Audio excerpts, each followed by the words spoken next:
Bandel local train Bandel railway junction অভিমুখে যাচ্ছে। Up Howrah Bandel local train Bandel railway junction অভিমুখে যাচ্ছে।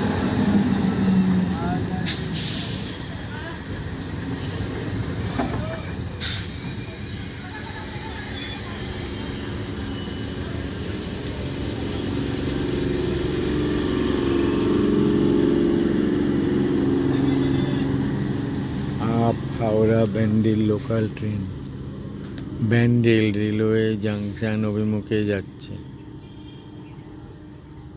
এটি একটি 12 কোচের লোকাল ট্রেন। অনেক ট্রেনে 8টা কোচও থাকে, তবে এখন বেশিরভাগ ট্রেনেই 12টা কোচ অর্থাৎ কম্পার্টমেন্ট। কেননা যাত্রী বেড়ে গেছে, তো প্যাসেঞ্জার বেড়ে গেছে, যার জন্য এখন বেশিরভাগ ট্রেনই 12টা কোচ। লোকাল ট্রেনের কথা বলছি।